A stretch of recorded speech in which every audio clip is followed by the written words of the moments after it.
The second half of the greatest double feature of all time comes to us in the form of Oppenheimer. This comes to you from director Christopher Nolan, and that name right there is enough to get me in the door on day one. And I was lucky enough to see this bad boy in IMAX tonight, and oh man, we have a lot to talk about. Nolan also penned this screenplay, and this stars Cillian Murphy as the titular character, essentially the mastermind of the atomic bomb during World War II. So Lieutenant General Leslie Groves Jr., played here by Matt Damon, appoints physicist J. Robert Oppenheimer, played by Murphy, to work on the top-secret Manhattan Project. Oppenheimer and a team of scientists spend years at a top-secret, desolate location in New Mexico developing and designing the atomic bomb. Their work comes to fruition on July 16th of 1945, as those history buffs out there know. They witnessed the world's first nuclear explosion, forever changing the course of history. Even just from the minimal teaser trailers we were getting, the first one we got last year, I was pretty antsy to see this movie. Obviously, I wasn't counting down the days from the time I first saw the trailer to tonight,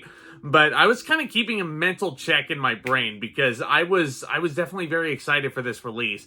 Christopher Nolan is one of those filmmakers who, like, everybody should aspire to be like Chris Nolan. He is somebody who is passionate about this art and presenting it for an audience of rabid filmgoers like my audience tonight, because this was jam-packed out the gills. But he is someone who is looking to use these gargantuan budgets that studios give him, and he wants to put it into doing films in ways that will inspire so many young filmmakers, I'm sure. Shooting things not digitally, old school, on film, 70mm, minimal CGI. And I know he said in interviews that there is not a single ounce of CGI in this movie, which is just fucking unbelievable. I don't know how much, if any, color correction went into the actual explosion that we see here, but my god, this, like, seeing it in IMAX, that's the way you gotta do it. Seeing Oppenheimer in a theater is the way you gotta do it. And I know this is just on one viewing. This is an impossible movie to digest everything this movie throws at you in 3 hours. It is something where you really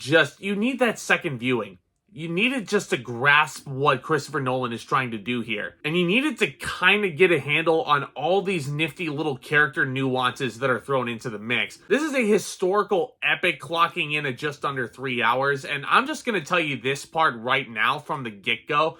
I did not feel that runtime at all, because Nolan has a way of crisp editing. These characters are spouting off hefty dialogue at a rapid pace. It is a movie that never really feels like there's any extra fat. Nolan does not beat around the bush with Oppenheimer at any point. It's boom, boom, boom, boom, boom. He often cuts between two different time periods, often very quickly. And there's a technique that he used in one of his earlier master classes that comes back in Oppenheimer. And me and my buddy were watching that, and then he was sitting there like, hey, Zack, Nolan used that in this movie. It's making a comeback here, buddy. He just has a way of hooking you. And I was in it, hook, line, and sinker. As a history buff, I knew the basic bullet points of Oppenheimer's story and what he was all about. And I gotta say, Nolan's attention to detail is staggering. 3 hours is just what this movie needs to give you every facet of this story, which I get it. There's gonna be a lot of people who are gonna sit there debating whether or not certain aspects of the story are true. Isn't every historical drama like that? But it's his filmmaking techniques, the editing, an epic score by Ludwig Göransson returning for a Nolan film after Tenet a few years ago. And there is just something about the way Nolan is telling this story that really just made my heart want to jump out of my throat and out onto the theater floor. Like I said, I knew the basic story beats of this narrative, but even then, I was just gripping the chair and I was just leaning forward and I was like, oh, this is dramatic irony at its finest, but I cannot help but sit here and be invested. I can definitely see loads of elements in this production getting nominated at the Oscars once the time comes next year. Nolan should very easily get nominated for Best Director. I'm almost positive on that one. Sound design, sound mixing, score, cinematography as well. Oh my god. But I think where Oppenheimer truly shines is in the performances, because across the board, this is a whole big list of A-list actors. Almost as big as a list of A-list actors going to work with Wes Anderson. But in this case, it's a little bit different, because Christopher Nolan, he's got a bit of a reputation around Hollywood. And it doesn't matter how big of a name you are, doesn't matter what kind of role he offers you. If you get a chance to work with a director with the pedigree of Christopher Nolan, I don't blame a lot of these actors for dropping everything and going to work with that guy. Gary Oldman, I had no idea he was in this movie for a grand total of one scene. He was really great in the movie. Josh Peck also, like, it's crazy to see Josh Nichols from Drake and Josh in a Christopher Nolan film now. He does really freaking well. I saw a lot of people on Twitter that were complaining about the lack of screen time for Florence Pugh, and she is definitely magnificent in this role. And she definitely services the movie for what the character of Oppenheimer needed. And yeah, as a Florence Pugh fan, would I have liked to see more of her? Totally. But I think her role in this story is absolutely pivotal enough. Emily Blunt is in this picture as Oppenheimer's wife, Kitty. And this is kind of what I'm talking about. Doesn't matter what status you are in Hollywood as an actor, if you get the opportunity to work with Nolan, you're definitely going to go for it. Emily Blunt is probably one of the most recognizable faces in Hollywood right now. And the first time you see her, she is kind of in the background watching Oppenheimer get questioned. And when she does get the spotlight, oh my God. There is a cross-examination that Emily Blunt goes through, and it was probably one of my favorite scenes in the movie, if not my favorite scene. Matt Damon is another one of my favorite actors, and I'm so glad to see him get a meteor role in a Nolan flick after the minimal time he had in Interstellar. And I can't believe I'm saying this. In a movie about Oppenheimer, I was laughing a little bit, and Matt Damon provided a lot of those laughs, so good on you, man. But I feel like the two big performances, I'm saving these for last. Let's talk about Robert Downey Jr. Fucking excellent. And we knew that because this has been Tony Stark for the better part of the past decade, but he's been kind of stuck in that Marvel bubble. He hasn't really had much of an opportunity to go outside of that. Here was his shot, and he proves that he is one hell of an actor. Please do not be surprised if Robert Downey Jr. gets nominated for Best Supporting Actor. If and when he does, as a Marvel fan, as a Robert Downey Jr. fan, as a Tony Stark fan, that will make me so incredibly happy. And it is so insane too, because I was watching RDJ in that first initial trailer, the little glimpse we get of him, I did not think that was RDJ, which sounds like a crazy statement, but allow me to be stupid for a minute. I legitimately thought that was Stanley Tucci. Robert Downey Jr. just envelopes himself in this guy. And man, oh man, I was riveted with every single little thing he had. But let's be honest, Oppenheimer is the Cillian Murphy show. Especially after he has had so many supporting roles in Nolan flicks.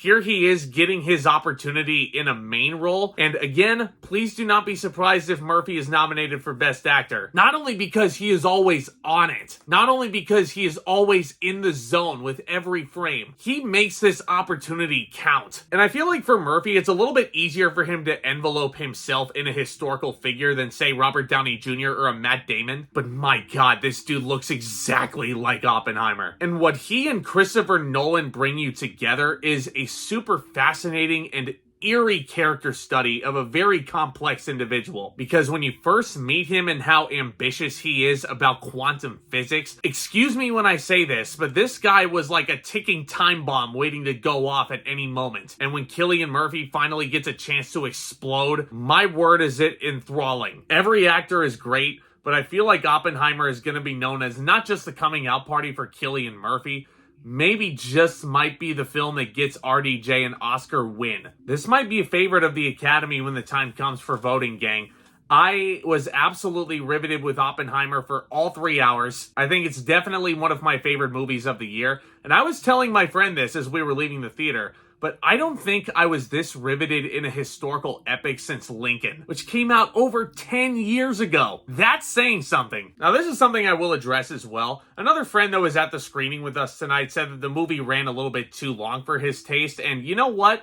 I don't blame him. And his argument was basically there was a perfect button where this movie could have ended. And that's about 2 hours, 15 minutes deep. And I feel like if it ended there, and I've had time to think about this, but I definitely don't think the message would have hit as hard. You would have gotten the message if you ended it on the button that we're thinking of. But I feel like that's a case of show, don't tell. This is a very rare case where I feel like that last hour or so that is very important to what the movie is trying to do. Because again, those last 45 minutes to an hour or so is very dialogue heavy. I can definitely sense some people dozing off. I didn't feel that way. Especially with all these heavyweight actors coming in and lending their talents to this project.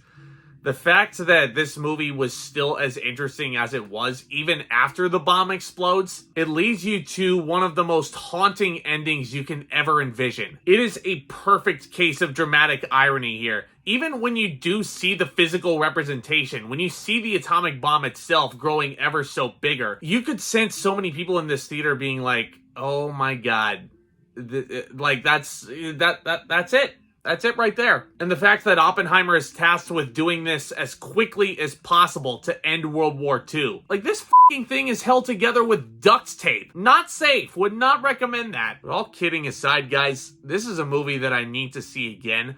I don't know if this is gonna be considered... Like, this is another thing with my channel. I feel like it is way too damn early to call this movie a masterpiece. Like, give the movie at least a year, guys. It only came out today. And even once I do give it time, I don't know if it'll be Nolan's magnum opus or anything like that, but I think when push comes to shove with what Murphy is doing with this performance, with what Nolan is doing with his direction, this may certainly have a stamp as Nolan's most important movie that he's ever come out with. This is a movie that I cannot wait to watch again. It will absolutely be one of the best movies of the entire year once it's all said and done. I'm gonna give Oppenheimer its well-deserved A+. Damn, this weekend you get 2 heavy hitters for the price of 2. If we're thinking literally, if you're going to the theater and buying tickets to both Oppenheimer and Barbie, you absolutely should, because both halves of this double feature are phenomenal in their own little special ways. Let me know what you thought of Oppenheimer down in the comments section below. Is this your favorite Nolan film so far? What's your favorite performance in a Nolan film? Guys, I love discussing all things in movies and entertainment here on the regular. If you guys love discussing all things movies, all things Christopher Nolan, this channel is the place to be. My first year of doing YouTube in the build-up to Tenet, I reviewed every single Christopher Nolan film in the build-up to it. So if you want to see how terrible my videos were 3 years ago, that's the playlist to go to, guys. But please do consider becoming a subscriber and tap on that like button as well. Really helps spread the love and really helps continue to grow this awesome community. We are on the road to 2,000 subscribers over here. Any help towards that goal is much appreciated. Guys, y'all are the best. Look forward to more reviews very soon. And with all that being said, back talk commence.